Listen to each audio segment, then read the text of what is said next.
Hi everybody and welcome back to Sandling Junction. Today it's all about wagon loads, iron ore, track work and the harbour scene. So let's see what's been going on.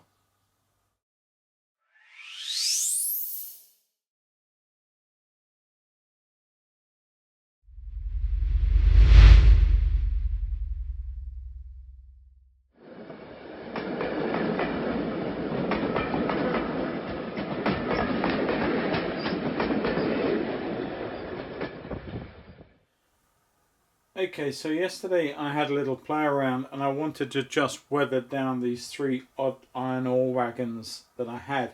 I didn't intend to film it and I didn't film it, but I just wanted to have a little play around, had a bit of spare time.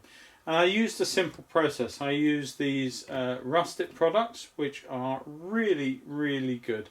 And I mixed the two up on the whole of the siding, and you can see here how that's been applied. And then once it's pretty much dry, you can then go around with some thinner and just take off some of that product and reveal the grey paint of the original wagon. But even so, even though you've done that, it is always worthwhile using some various weathering powders. And in this case I used a small collection that I keep. I had the bottles, I just put them in here, it's nice and easy. But I got the rust and I've got the grimes, and some of these are amalgams of everything where I've worked on them, and I just tip them into a little pot so that I've got more to work with. But I use a lot of this also. This is like a roof dirt that is really useful.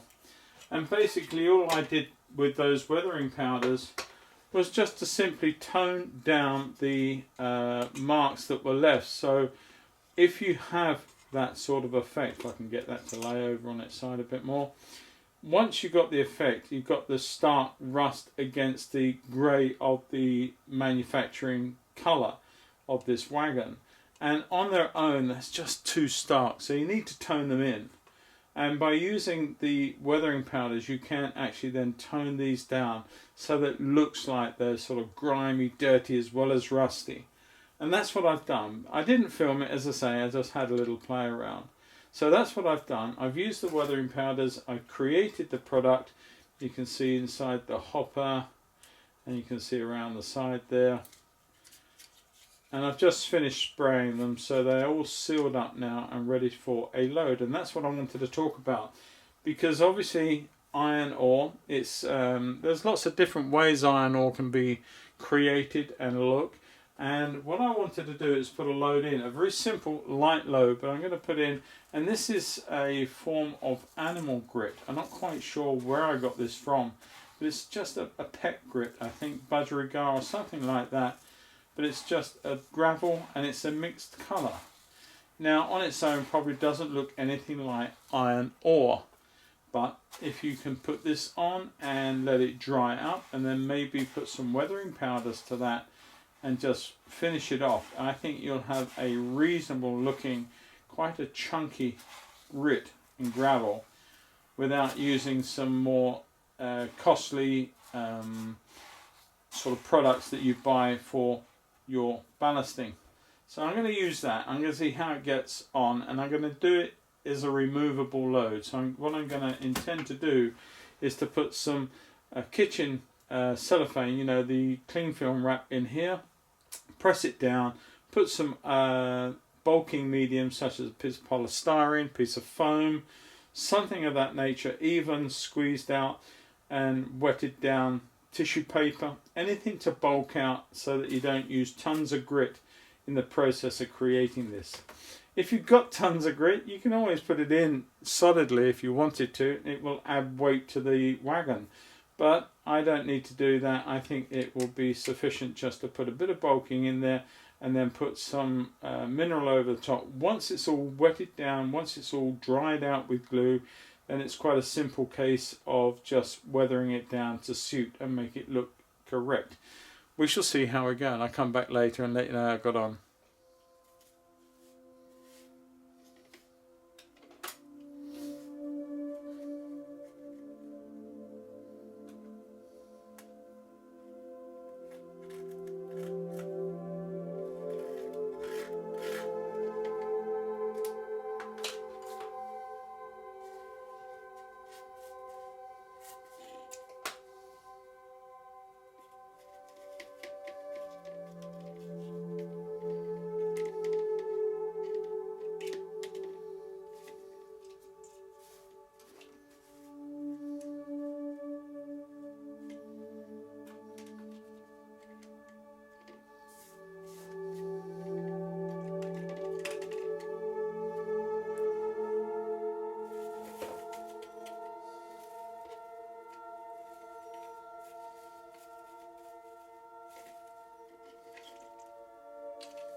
Okay everybody, another couple of days on, and I hope that these are dry, so I'm really praying that we have got something we can carry on with now. They do seem to have got themselves rather wedged up again. There we are. I think we're probably good enough to carry on with this now, so I'm going to gently prise the plastic away.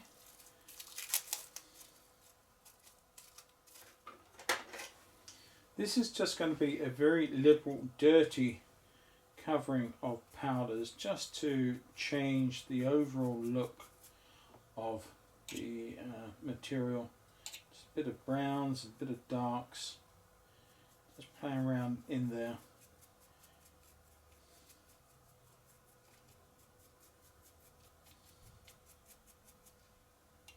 And I'm sort of making this up as I go along.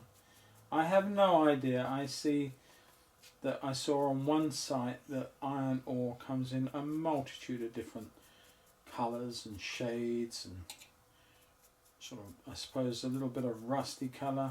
There's metal in it, so you get a little warm appearance, but I think that will sort of suffice the job. Like that. Do the same on these. You can see the difference between the loads now. A little bit of this earthy colour on just to give it a grounding.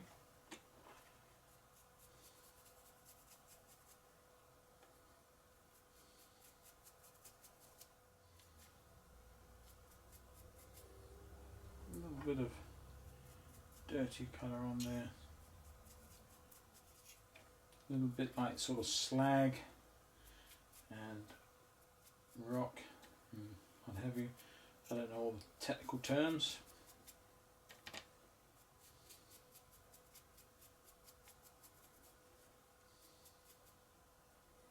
But I think that's quite a sort of heavy, chunky load of rock. And works quite well for this job.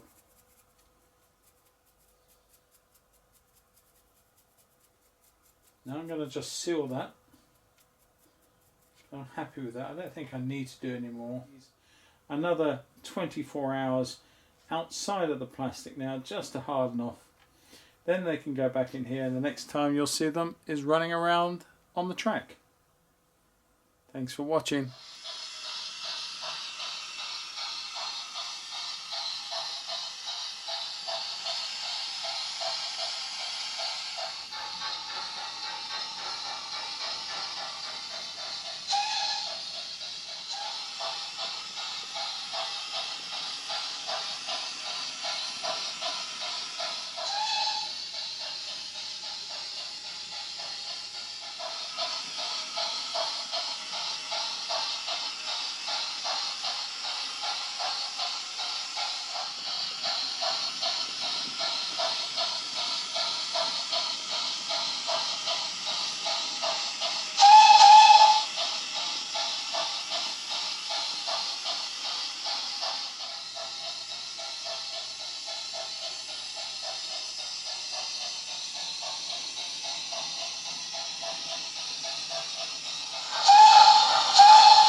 Hi everybody and welcome back. It's the 2nd of January and I just wanted to give a little bit of a brief update with what's going on.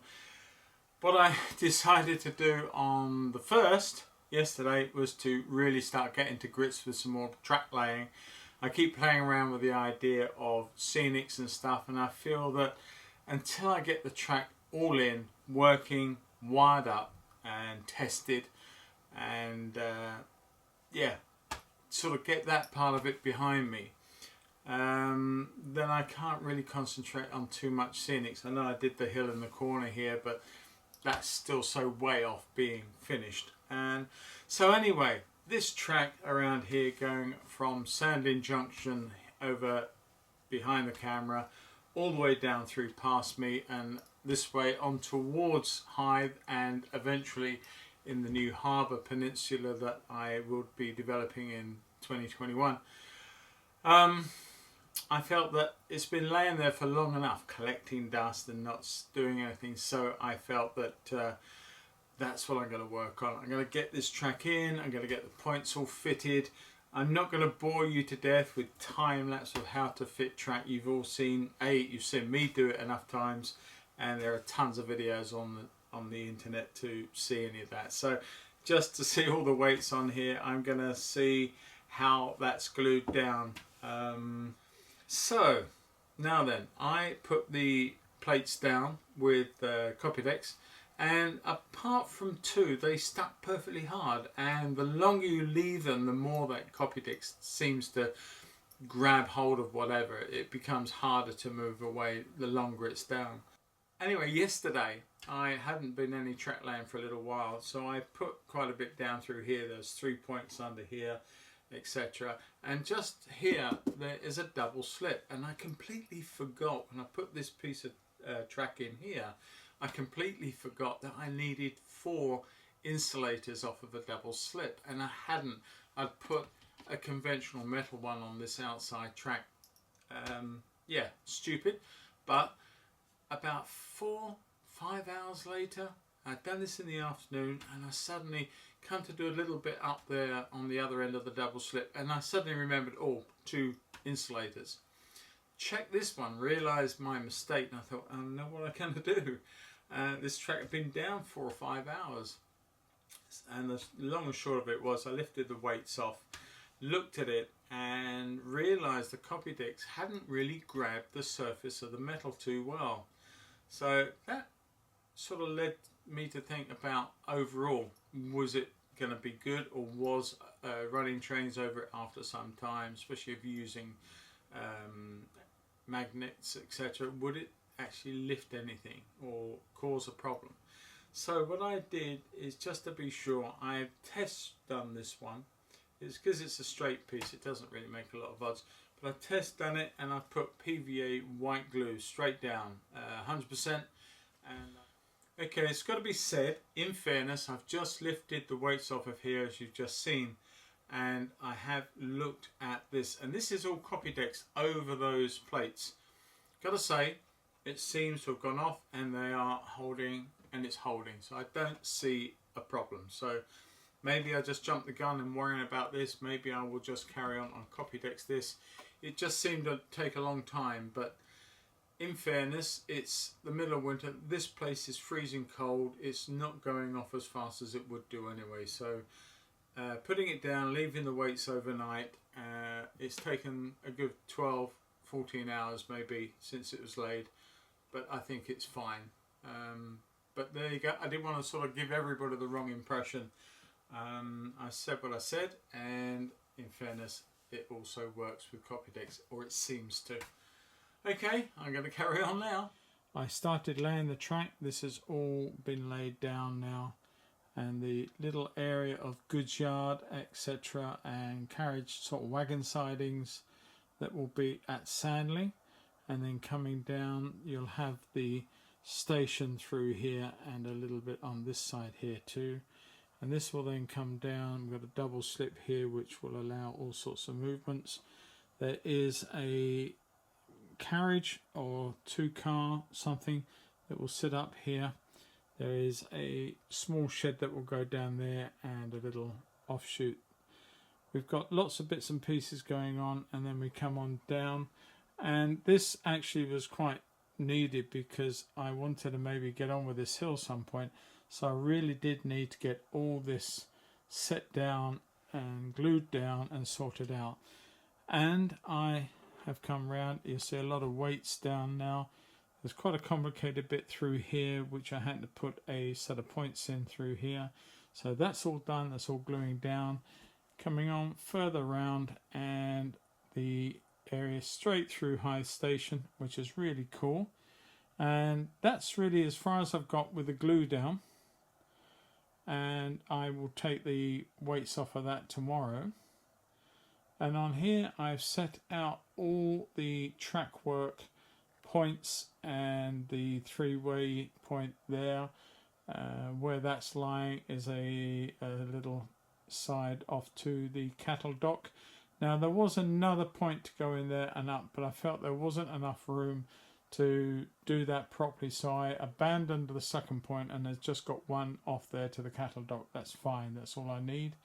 And it will then come back up this way to a goods section behind High Station there, and off up there to yet another shed that was formerly there in the day.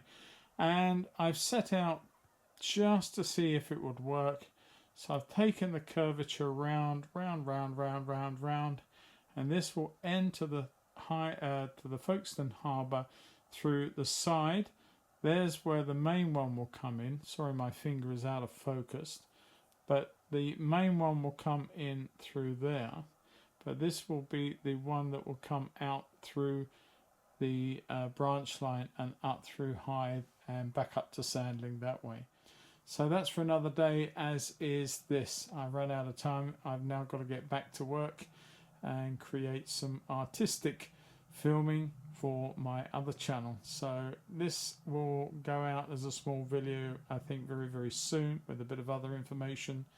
And yeah, we'll see how we go. I might get another day in before the weekend. We shall see. Anyway, I'll talk to you all again very soon. Bye. Right, now I have done so much of this track work is now laid through to that point there where you can see the weights again. And what I've done is I've marked out all that track to the end, to the corner there, and it's all been measured, it's been cut, it's been tried out, dry fitted, and I have corked it, and the weights are sitting on the DCC Concepts power base, gluing that down with white glue this time, as I had a few problems using Copydex to glue that down and glue onto it. So for these areas I have gone to using white glue, a neat white glue. It seems to be doing the trick very, very nicely. So that's what I've got going on there. That's in the process of drying, and I have tried the initial curve coming through here. It works, and I have now laid flat what will be the Harbour Peninsula. I'm just going to pan that out a little bit if I go the right way with this. There you go. Now, none of this track is set in stone. I am just merely trying it out. I'm trying different configurations around this area because I had it looking really good, but I suddenly realized that anything coming in through here could not get across to here. So I'm trying to play around with this area so that I can get wagon stock coming out of here from the branch line and coaching stock across to here. And I have somebody in my last video suggested widening some of this area and also widening down here at the harbour, on the harbour arm itself, which I've done. I've actually added a good 2 to 3 inches certainly on the width here, and that allows me to put in a third track. Now there were multiple tracks, there were loads and loads and loads and loads of tracks, but I can only do so many, so I'm actually putting in a third one. I'm playing around with that idea. So what I'm going to do now is I've also decided that I will not leave this tabletop as one sheet and then build on top of it.